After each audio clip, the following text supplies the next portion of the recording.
Magandang hapon katribu. Live tayo ngayon sa Facebook page ng Daily Tribune Tribune Now sa YouTube at Daily Tribune Official sa TikTok.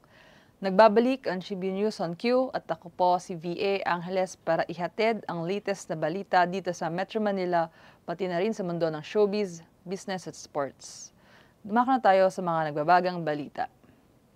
Patuloy ang internet voting para sa mga Filipino sa Thailand ayon sa COMELEC, kahit pa tinamaan ng malakas na lindol ang bansa.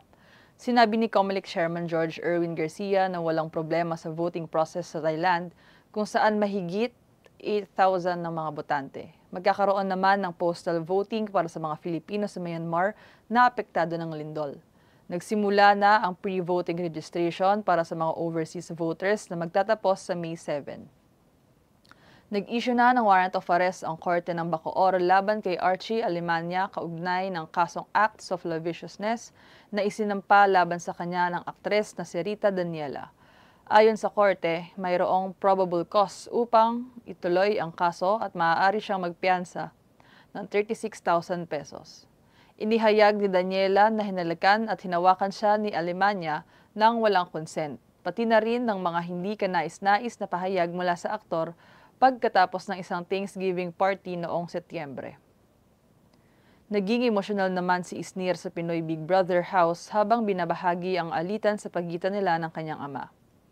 Kasunod ng pag-amin ng ilang mga salitang natanggap mula sa ama na nakasakit sa kanyang damdamin, inamin niyang hindi sila naging malapit at hanggang ngayon ay naghangad ng magandang relasyon sa kanyang ama.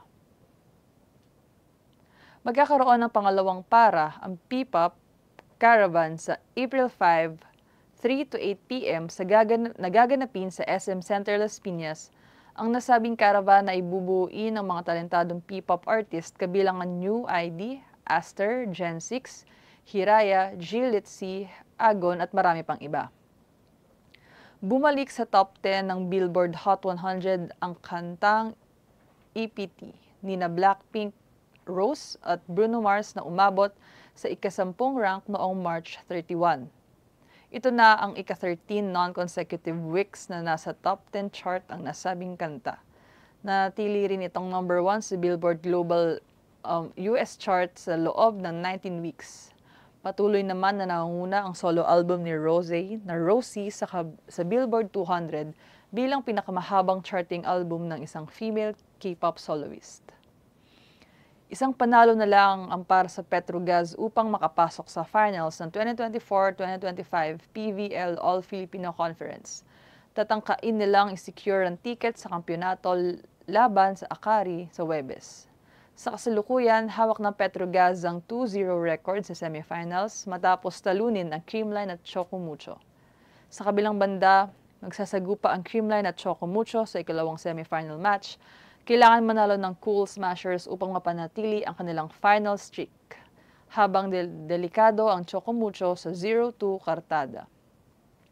Pinatibay ng De La Salle University ang ikalawang pwesto sa UAAP Season 87 Women's Volleyball matapos talunin ng Ateneo na may record na 25-21, 25-17, 25-20.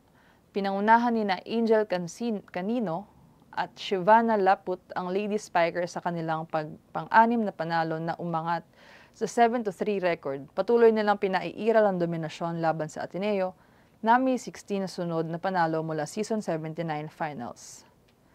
Para sa lagay ng trapiko ngayong hapon, isang banggaan ang nangyari sa EDSA Balintawak northbound kaninang 3:43 p.m. na kinasangkutan ng isang SUV at van. Samantala, kaparehong insidente rin ang naganap sa EDSA Mega Mall northbound kaninang 3:53 p.m. Sangkot naman ang isang motorsiklo at van. Nasa mga nasabing lugar ang MMDA enforcers upang ayusin ang sitwasyon at daloy ng trapiko. Normal naman ang operasyon ng LRT-1 ngayong oras. Ang Philippine Stock Exchange Index ay tumaas ng 66.96 puntos o 1.08%. Ang nagsara sa halagang 6,247.68. Nanguna naman bilang top gainer ang PH Resorts Group Holdings Incorporation ngayong araw matapos makapagtala ng 42.86% positive change at nagsara sa presyong 0.18.